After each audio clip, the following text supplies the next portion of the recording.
Brian May is one of the greatest guitarists in rock history. He is best known as the lead guitarist of Queen, the legendary band that created some of the most famous songs ever written. But his life has been filled with both incredible success and heartbreaking struggles.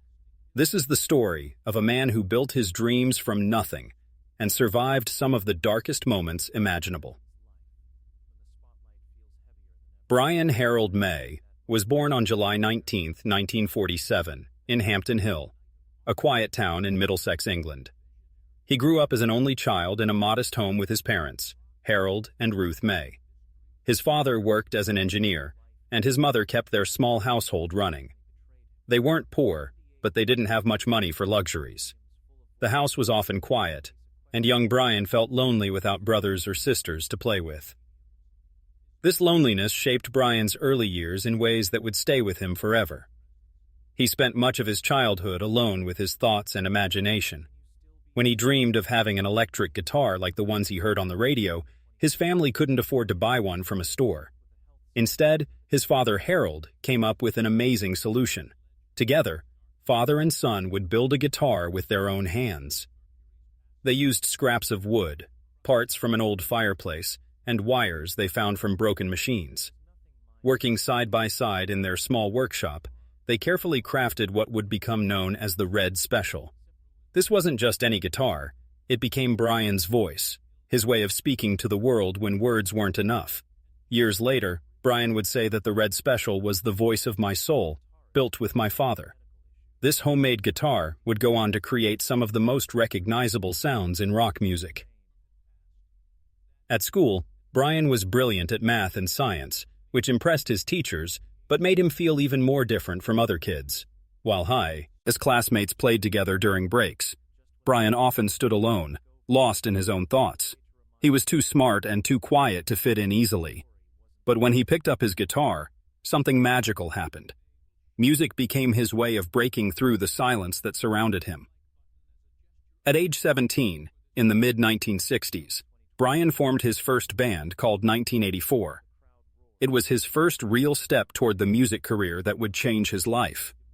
Even then, you could see the mix of loneliness and determination that would define his character. The quiet boy from Hampton Hill was beginning to find his voice through the guitar his father had helped him build. In 1966, when Brian was 19, he went to Imperial College in London to study physics. He carried both heavy textbooks about science and his beloved Red Special guitar. Brian was fascinated by light, space, and the laws that govern the universe. But even during long lectures about complicated scientific theories, his hands always wanted to reach for his guitar. Music and science weren't enemies fighting for his attention. They flowed together, each making him stronger. By 1968, Brian had earned his physics degree and started working toward becoming an astrophysicist. But the call of music kept getting louder in his heart. London was expensive, and to pay his bills, Brian taught students and took whatever odd jobs he could find. He poured every spare penny into his musical dreams. It was exhausting trying to balance everything, but it kept his hopes alive. During these struggling years, destiny stepped in. Brian met fellow student Roger Taylor, and together they formed a band called Smile. They played their hearts out in small clubs around London, filling tiny venues with passionate music. The band had talent and energy, but something was missing. It felt like they were waiting for a final piece of a puzzle they couldn't see yet. That missing piece arrived in 1970 when Brian met Freddie Mercury. Freddie was bold, visionary, and had a voice like no one had ever heard before. When he joined the group, everything changed instantly. For Brian, meeting Freddie felt like finding a missing part of his own soul. The quiet guitarist and the flamboyant singer created magic together. In 1971, bass player John Deacon completed their circle. 4 very different men, Brian, Freddie, Roger, and John, came together to create something bigger than any of them could have imagined alone. They were no longer just students and dreamers struggling to pay rent. They had become Queen, and they were ready to change the world. Looking back, all of Brian's early hardships seemed to prepare him for this moment. The loneliness of being an only child taught him to dig deep into his emotions. His scientific training gave him discipline and precision. The years of scraping by in London made him tough and determined. What looked like random meetings were actually the careful steps of destiny bringing four souls together to create something extraordinary. From their humble beginnings playing in tiny clubs, Queen exploded onto the world stage with incredible force. In 1975, they released A Night at the Opera, an album that shattered every rule about what rock music could be. The centerpiece was Bohemian Rhapsody, a song so strange, daring, and magnificent that it redefined what was possible in popular music. Brian stood there with his homemade guitar, weaving layers of sound that would echo through generations, while the band carried the weight of millions of dreams. But even as the world bowed before their brilliance, life behind the scenes was much harder. The touring schedule was merciless. The pressure to be perfect never stopped. The constant attention left scars that no amount of applause could heal. Brian later admitted that those years drained him completely. He described living two different lives, one dazzling under the spotlights, the other gasping for air in private darkness. It was exhausting and heartbreaking. Despite the exhaustion, Brian's creativity soared during this period. He wrote some of Queen's most memorable songs. We Will Rock You became more than just a stadium anthem. It was Brian's attempt to give audiences a heartbeat they could march to, uniting them with the band. Save Me carried the raw pain of a soul on the edge of breaking. And Who Wants to Live Forever, written in 1986 for the movie Highlander, poured out like tears, echoing with tragic beauty and crying out against death itself. Brian later said the song felt like it came from somewhere beyond him, a place of grief I had not yet fully faced. The peak of this era came on July 13, 1985, at Live Aid. In front of nearly 2 billion viewers worldwide, Queen delivered what many still consider the greatest live rock performance in history. Brian's guitar thundered through Wembley Stadium as Freddie commanded the stage with impossible brilliance. For one magical hour, the entire world was united by their music. Brian later called the moment beyond anything we had ever felt. But he also confessed a growing fear. How could any band live up to such perfection? Behind all the glory was enormous sacrifice. Endless flights, sleepless nights, and the crushing weight of fame ate away at Brian's spirit. He talked about feeling isolated even when surrounded by thousands of screaming fans. It was a loneliness made crueler by the applause that demanded he be untouchable and perfect. The soaring anthems hid his exhaustion, and while the band's unity was unbreakable on stage, it often trembled under pressure when the lights went down. Fame, Brian reflected years later, gave us everything, but it also took pieces of us we never got back. His songs from this period perfectly capture this contrast. Anthems that could lift entire stadiums into thunderous joy, mixed with ballads that whispered of deep sorrow and longing. The music itself mirrors those years of bright, blinding glory, casting shadows so deep they hinted at the heartbreak coming next. The first devastating blow came in 1988, when Brian was 41 and at the height of his fame. His mother Ruth passed away. At the very moment when the world celebrated him most, he felt completely stripped bare. For a man who had built his soul into a guitar beside his father's hands, losing the woman who had first given him stability was a wound no applause could prepare him for. The pain went beyond normal grief. It was guilt that hollowed him out. Years of constant touring and Queen's endless demands had stolen precious time from his family. I was away too much, he confessed later. When it mattered most, I wasn't there. The cruelty lay in the terrible contrast. On stage, his guitar roared through arenas with immortal power. Off stage, he was greeted by silence from the one voice he could never hear again. He had missed her final breath, and he never forgave himself. Every note he played afterward carried the weight of that absence. Every standing ovation became a reminder that the people he loved most were the ones who could no longer share in his success. In hotel rooms around the world, far from home, he felt punished by time itself, a son who had arrived too late to a door that would never open again. That same terrible year brought a second storm. Brian's marriage to Chrissy Mullen collapsed. They had married in 1974 with youthful hope and modest dreams. Chrissy was the mother of his 3 children, James, Louisa, and Emily Ruth. In the early years, there had been real joy. Quiet evenings at home, a father's first embrace of his newborn son, little Louisa's giggles filling the house, and baby Emily's arrival in 1987. For a while, it seemed possible to hold both family and music in the same hands. But as Queen grew into a global phenomenon, the balance slipped away. Relentless tours, nights spent in distant cities, constant spotlight pressure, and Brian's own inner struggles slowly eroded the life they had built together. By the mid-1980s, the distance between them couldn't be measured in miles. It was measured in silence. Chrissy later admitted she felt like a stranger in her own marriage, watching her husband give his best to the stage while leaving only fragments for home. The children felt the weight of his absence, too. Young James once asked why his father belonged more to the world than to his own family.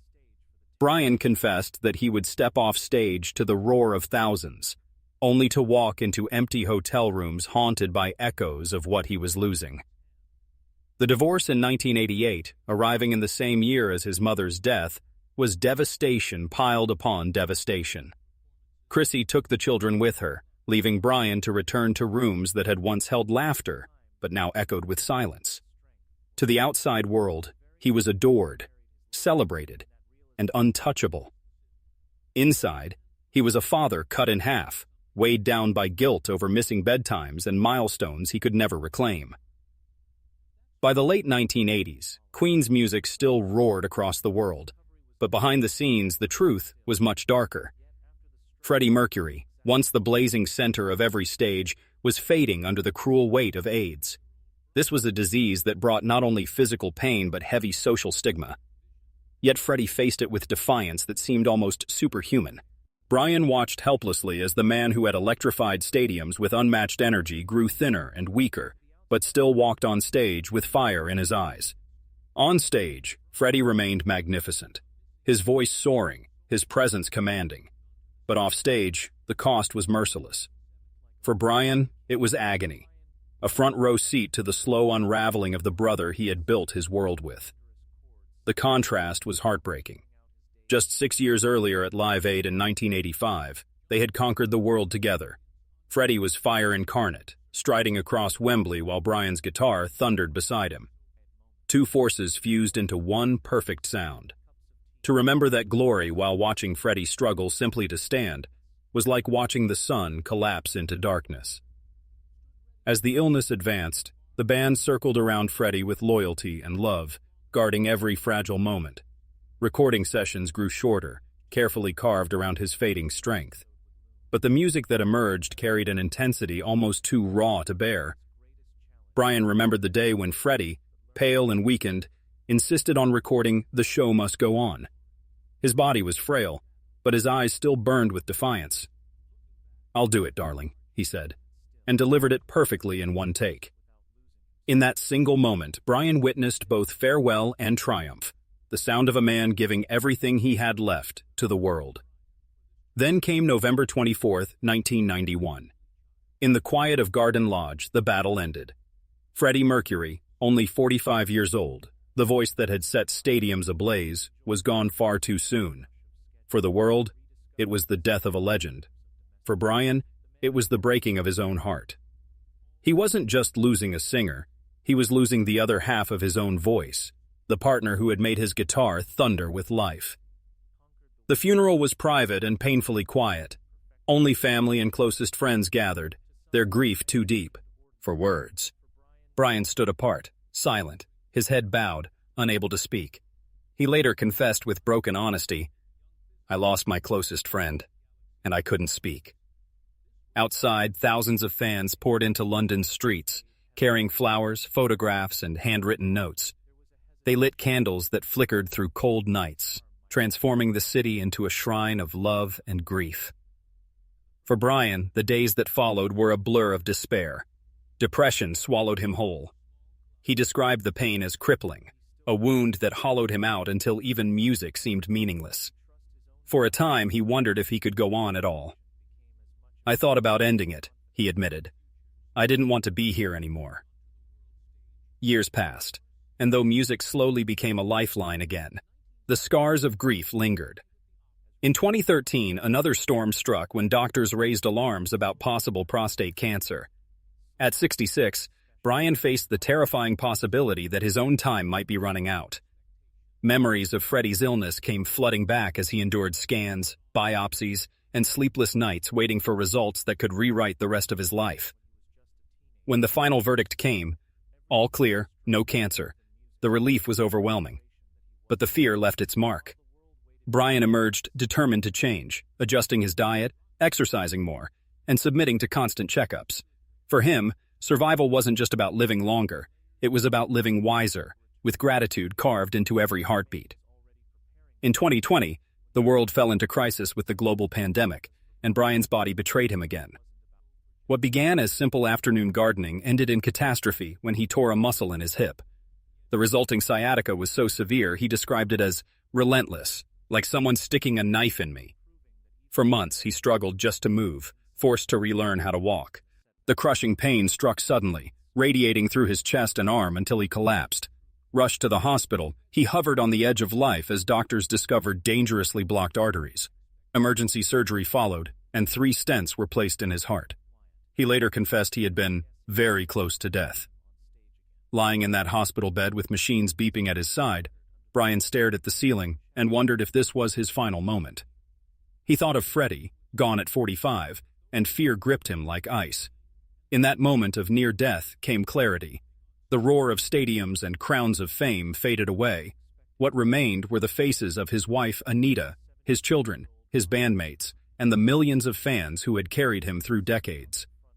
Even after surviving, the trials didn't end. In 2021, Brian underwent delicate eye surgery. In 2022, he tested positive for COVID-19, which left him shaken and weak. Then in 2024 came perhaps the cruelest blow, a minor stroke that stole control of his left hand, the very hand that had given voice to the Red Special since boyhood. For a terrifying moment, Brian believed the music inside him might never find its way out again. Yet through every storm, Brian refused to surrender. Since 2020, he has embraced a plant-based diet, spoken openly about his recovery routines, and followed strict care for his heart and body. Where once he punished himself with silence, now he speaks of thankfulness. Thankfulness for still being alive, still able to play, still able to stand beside Anita Dobson, his wife since 2000. Today, at 78 years old, Brian May stands as living proof that greatness isn't measured by a single achievement, but by a lifetime of resilience, love, and purpose. His sanctuary is a historic London mansion, built in 1890, where every room feels like a pause between storms. With Anita's laughter echoing through the halls and her care during nights of illness, the house has become a true home. Though his life has afforded luxuries, including a Mercedes-AMG S-Class and a rebellious red Ferrari, Brian has never been one to flaunt wealth. His true fortune, estimated at $260 million, comes from decades of creating music that defined generations. But his real wealth lies in enduring love, in the science that still calls him to study the stars, in the animals whose lives he defends through his Save Me Trust, and in the gratitude of fans who still march to the beat of songs he wrote decades ago. Brian continues to tour with Queen plus Adam Lambert, summoning the thunder of We Will Rock You for new generations. He completed his PhD in astrophysics in 2007 and continues exploring the cosmos. In 2023, he was knighted by King Charles III, becoming Sir Brian May for his contributions to music, science, and compassion. His truest joys remain quiet ones, roasting chestnuts in the kitchen, tending his garden, sharing photos of foxes and hedgehogs with fans online. These glimpses reveal not a rock star chasing applause, but a man who has learned to treasure the ordinary miracle of waking up, of holding a guitar, of watching life continue around him. Looking at Brian May today, one sees not just survival, but triumph laced with scars. His body bears reminders of heart attacks, strokes, and battles with pain. His heart still carries the absence of Freddie, of his mother, of years lost to distance. Yet his spirit remains bright. The Red Special still answers when he calls, and through it, so does the voice that has moved millions. Brian May is not simply the guitarist of Queen. He is a knight of art and science, a warrior for compassion, a husband, a scholar, and a dreamer. At 78, he lives not in the shadow of storms he has endured, but in the fragile, radiant light of a legacy still unfolding. His story, reminds us that even legends are human, that behind every anthem lies fragile humanity, and that the greatest triumph of all is simply continuing to play the music that lives within us.